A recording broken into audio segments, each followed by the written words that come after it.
Me chamo Roberto e son concelleiro de Gañamos, no Concello de Mos. Nesta mesa me acompaña o compañero tamén concelleiro Miguel e Alejandra Fernández, diputada de Marea no Congreso. Nos vai a explicar as proposicións de lei que presentou no Congreso. Moitas gracias. Vimos traballando estas iniciativas junto coa candidatura de Gañamos.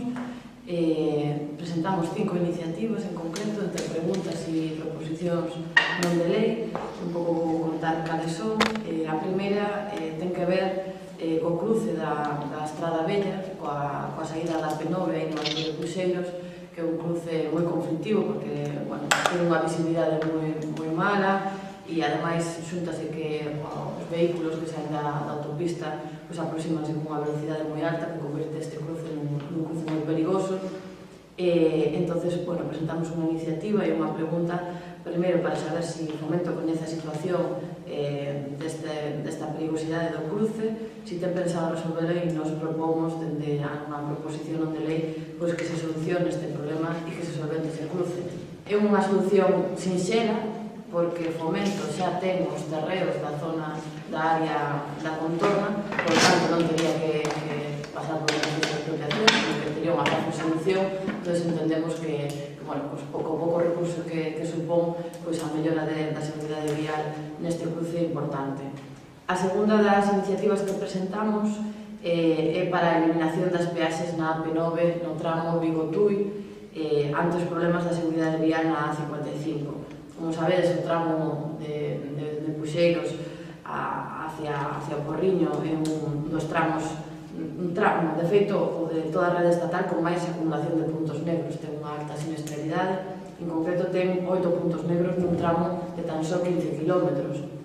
E a única solución que está dando Fomento pasa única e exclusivamente polo sentido das multas e da reducción da velocidade, pero non está sendo unha solución realmente útil para paliar o número de accidentes que hai nesta estrada, que chegan a unha media anual de 100 accidentes. Por lo tanto, estamos falando dunha gran siniestralidade que non se solventa, como digo, porque poñan máis radares. Hai 10 radares, 10 cámaras e iso non soluciona o problema.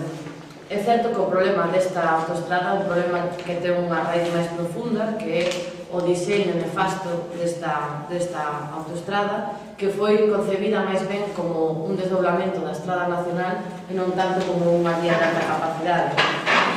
Por lo tanto, entendemos que a única solución é un trazado alternativo. Ese trazado alternativo que existe neste momento se chama a AP9. O problema que se atopa a maioría da poboación en que non pode asumir os altos custos da peaxe. Por lo tanto, están obrigando a maioría da xente a ter que ir por unha estrada altamente que ten unha siniestralidade moi alta porque non pode pagar esas peaxes. Por lo tanto, temos unha autovía que diga AP9 Baleira, unha autopista Baleira, mentres que a xente está morrendo na A55.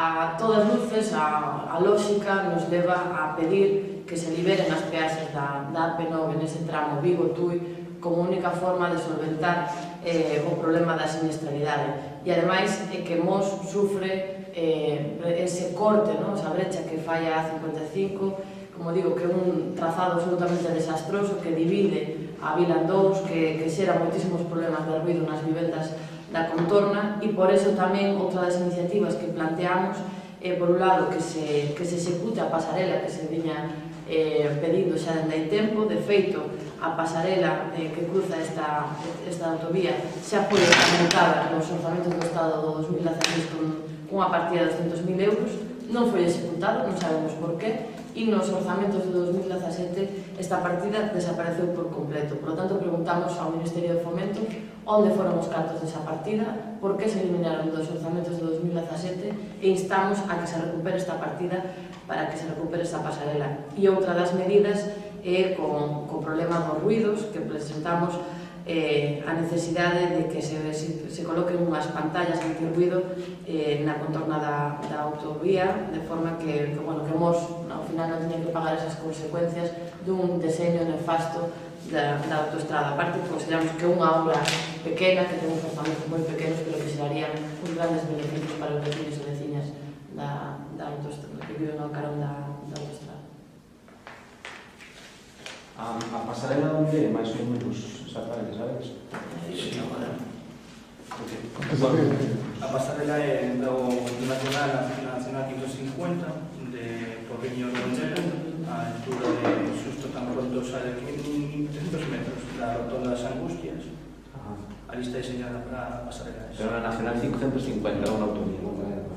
E o Concello xa ten avanzado o que é o terreno para poder executar esa pasarela, se que xa ten unha cesión con o propietario, o anterior propietario. E aparte esa pasarela está vinculada ao camiño portugués.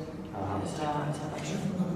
Claro, esa pasa por ali o propio camiño. Entón, a parte dos veciños tamén cara ao camiño a subir.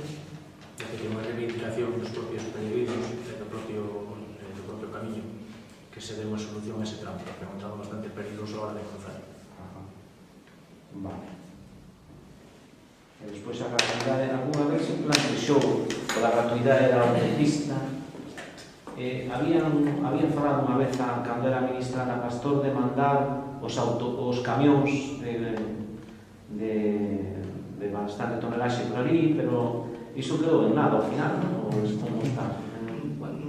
Sí, de momento non, pero unha cousa que quería dicir que antes non comentei, nos defendemos a gratuidade de toda a autopista, xa, sabedes, levamos pelexando porque se elimine o veto da transferencia da P9, que nos consideramos que ademais da transferencia ten que pasar tamén porque se converta nunha autopista, nunha autovía libre de peaxes e pública.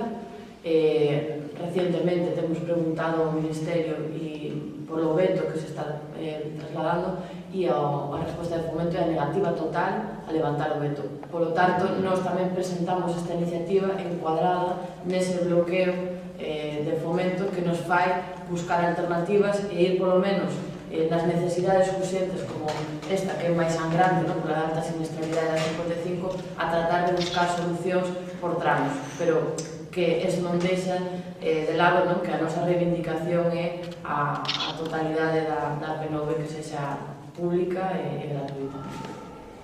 Tanto a pregunta que facías respecto así se acordou unha rebaixa nos custes dese tramo na autoestrada. O que pasa que ao final non resulta gratuita, sino que simplemente é unha rebaixa, e polo que se ve día tras día, a autovía 55 está ateigada de tráfico pesado, e pola autopista prácticamente non pasa ninguén. Que non é unha solución aceitada, Pero é urxente esa solución. É urxente e fácil relativamente, porque unha cousa é retirada de toda a autopista e outra cousa é un tramo obviamente corto cunha vía alternativa que existe. E cal é o trámite que van levar estas iniciativas? É simplemente... Sí,